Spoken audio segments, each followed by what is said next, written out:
Namaskara, friends. My name is Satish Prakash. I'm an entrepreneur and a trader. So, why this video? Um, I've been wanting to make this video for quite a long time, and I thought this is the right time to do it. Um, Literally, people, my friends, started asking me, "Yake, why Enduki stock market? Why do we need to get involved? Why do I don't even invest? Why should I know? Why should I even try to understand stock market?" So typically, this video, I want to try and convince you why it is important to know about the stock market. Let's begin with a typical employment life cycle, right? A typical employee, right, or middle class employee or any normal employee's main aim is to, give it to his family, and at the company is probably his aim is to get better increments, promotions, better positions, better job, better skills and all this stuff, right? So this typically spans across until he gets retired. Probably in between he would have done some typical investments in real estate. Maybe bought some shares of, say, Mainfosys or Reliance. If he had heard it and news or friends told, hey, tabo. It's yeah. So that's a level of investment somebody would have done there. And there are people who, apart from normal employees, who do trading and all this stuff. That's the norm. And then there is the second category of people who are like super employees, right, who want the company to also, take it to a next level, and typically they want a quicker jump in their career. People who become CEOs and MDs and heads of different companies, they typically take something called as ESOPs.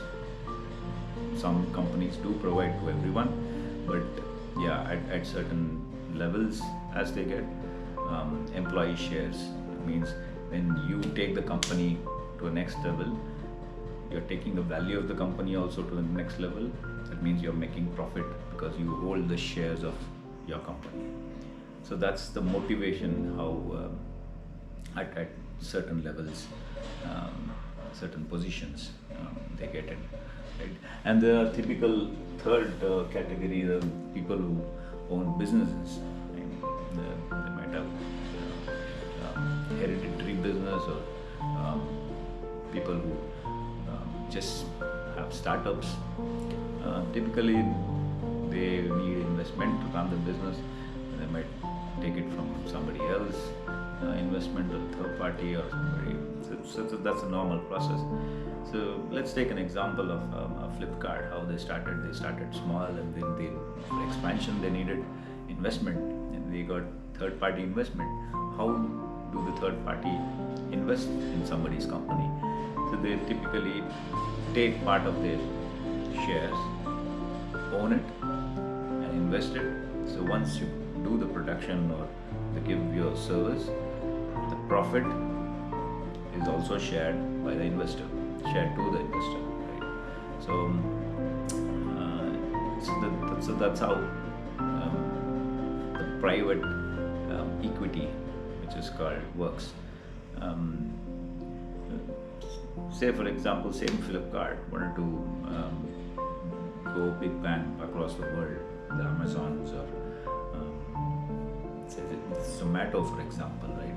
They wanted to expand in Southeast Asia, so they went in public. So that's where your company gets listed on stock exchange, and typically public start investing in your company. They buy your shares, and they get those funds and use those funds to expand. If the company makes profit, public makes profit. If they make loss, public makes losses. So that's how the world of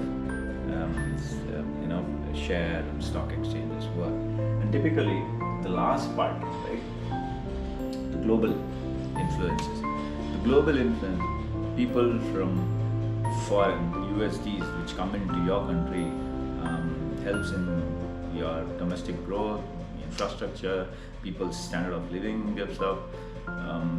So typically, how they invest, they come and invest in companies, private companies in your own country.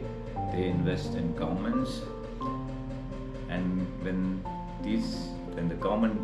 the country grows and the company grows, they also make profit out of it.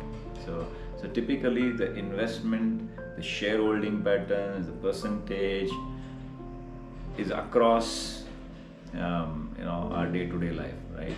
And all this depends on our inflation, the rates, how the property prices, you take whatever consumables, a lot of things depends on the market, how people react. Say if the US inflation rises and they shut down, right, it impacts the entire world.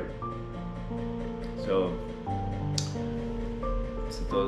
that's the level of impact of market, right? And typically these people go in a cycle, right? These business owners, they employ higher employees, right? Such employees, and they also need super employees who can become CEOs and MDs. And sometimes these CEOs and MDs aspire to start their own companies, and then they become business owners and startups. So this cycle continues. So in every aspect of life, there is shareholding patterns.